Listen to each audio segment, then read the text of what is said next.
Hi, I'm Arthur Haines, and I'm actually just back from a collecting trip, a foraging trip to the mountains of western Maine, gathering a particular species of plant for food that many authors describe as a poisonous species. I thought this would give me a great chance to talk about dietary myths, and in particular I want to discuss today the Paleo Diet and some of the myths that have been incorporated into that diet by mainstream authors.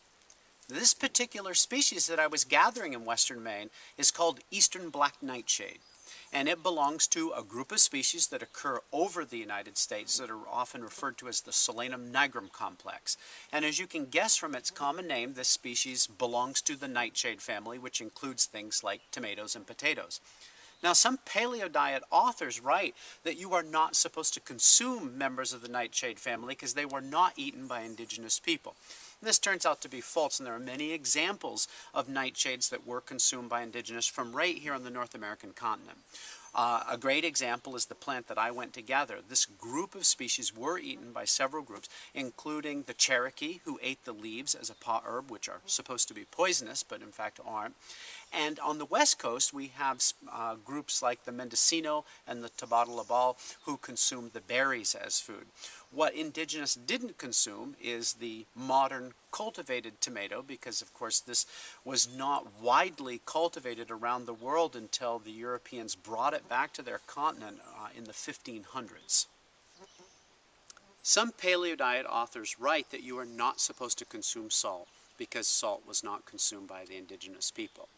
It turns out that many Native American groups in fact did utilize salt, and this is not just limited to coastal people who had access to salt water. This particular salt, for example, is collected from an interior region spring, a brine spring, where the water is saturated with various minerals, including sodium chloride, which gives rise to this wonderful salt that you see here that we use in cooking. Around the United States, indigenous had many different ways of gathering salt from the landscape, and that included deposits of salt, as in rock salt, gathering from brine springs and using specialized salt pans to help evaporate the water to collect the salt. They also gathered from salt-impregnated sand and had a nice system of separating the salt from the sand using water and heat. And they also knew how to burn plants to get salty ashes that they could also use to season their food. In fact, if you look at the oral tradition of natives that are indigenous to my part of the world, the Maliseet, they have a story of one of their fit individuals who would travel downriver, great distance, and through neighboring tribes' territory to reach the ocean. And in that story, they describe a couple of different ways that they gathered salt from the ocean. So it turns out what the indigenous didn't have is refined and iodized table salt, because of course this is a refined food product that is very different from what we gather from the landscape as salt that contains an abundance of trace minerals.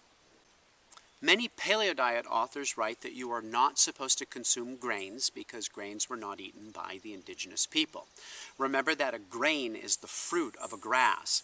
It turns out that grains were consumed, sometimes only as a small part of the diet, other times as a very important staple through the year by many indigenous groups. An obvious example of this are the species of zizania, or wild rice, which were eaten not just by the indigenous in the Great Lakes area, but were eaten by many other people, including probably natives of the Kennebec River drainage here in Maine, based on their presence of a word for this species. Now, if we look around at various other species, we can see that grains were a part of the indigenous diet. For example, there are multiple species of panicum, or panic grass, that were eaten by western natives, including the Apache and the Hopi. And there's another species which had prominence in the diet, and that was Lamus condensatus, which is called giant lime grass, which was eaten by the Klamath, the Montana Indian, and the Paiute. Now again, what it turns out is the difference is that indigenous people did not eat genetically modified grains. They didn't eat wheat in this part of the world. And wheat is a poor choice as a staple for one reason: it contains 27 potential allergens, which is why some people have such a hard time on this particular fruit when they're eating it in the abundance that we do here in the United States. Another really important thing to consider is the fatty acid profile, especially the essential fatty acid profile. Wheat has an omega-6 to omega-3 ratio of approximately 15 to 1, whereas that same ratio in wild rice is about 1.3 to 1. Now, that high preponderance of omega-6 fatty acids in grains, remember, promotes inflammation and suppresses the immune system. So it turns out that indigenous did eat grain, they just didn't choose allergenic species. Another paleo diet myth centers on animal fat. And when people examine cuts of meat from wild animals, they notice them to be very lean, and they say that indigenous people ate lean meat. Well, that's true, but it's true because of the fact that fat is partitioned differently in a wild animal. Anyone who has ever butchered a deer, a caribou, or a moose, or some other large animal will understand that fat in wild animals is not usually marbled in the muscle like domesticated animals that are fed a high-grain diet. Rather, the fat encases the muscle and is just positioned in a different part of the animal's body. But this doesn't mean that fat wasn't available to the indigenous and wasn't consumed as an important part of their diet. In fact, a very nutrient and calorie-dense part of their diet.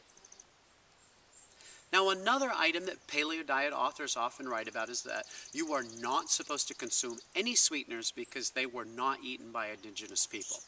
We don't have to go to any other part of the world to identify the falsehood of this statement, because we happen to be living in an area that is full of maples where sweetened sap was collected by the indigenous, and through a series of different methods depending on the group, and these included things like birch bark buckets as well as hollowed out logs where heated rocks could be placed in the sap. They had various methods of reducing this down to create what you see here, which is maple sugar. Now, again, the difference is it's not that the indigenous didn't collect, process, and consume sweeteners. It's that they didn't consume highly refined sweeteners that have lost all of their nutrition.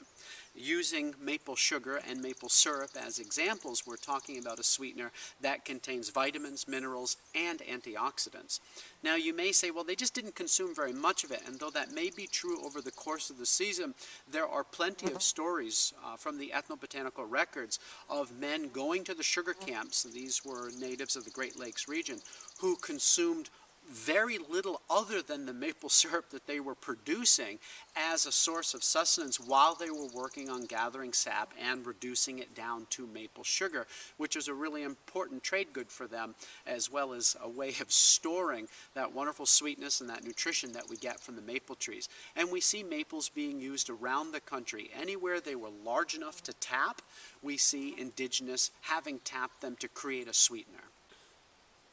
And legumes provide yet another example of things that some paleo diet authors write you should not consume because they were not consumed by indigenous people, when in fact they were. And there are lots of examples we could bring up.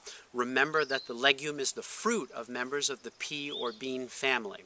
And there are, as I said, several species that we can call to, like the beach pea, the black vetch, as well as the timber milk vetch, are species that were eaten by indigenous people on this continent.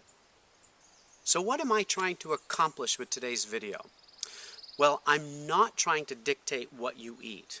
What you consume, what you feed your children, or give to the guests that visit your home is your business and your business alone. I'm also not trying to trash the paleo diet or speak poorly about any of the authors of the paleo diet. In fact, any diet that recommends leaving behind highly processed foods filled with synthetic ingredients and return to a food that's rich in whole plants and animals that have been raised in a conscientious manner will generate health in a way that the standard American diet never can. What I am trying to accomplish today is to let you know that many diets and dietary paradigms can be based on incorrect information. Sometimes this information makes a big difference in the diet and your health, and other times there are relatively minor tweaks that can be done. But what we have to remember is you become the unwitting follower of this incorrect information that's been handed on. And in your enthusiasm and excitement, you may pass this information on as well. I would definitely recommend that any Paleo Diet author you follow, that they actually consume wild food. And not just buying food at the fish market or when fiddleheads are present in the supermarkets, but actually gathering the foods themselves. Because through the gathering, the processing, and the eating of real wild foods, the foods that come from our forests, lakes, rivers, oceans, etc., they will learn insights into the wild foods that they can then pass on to you.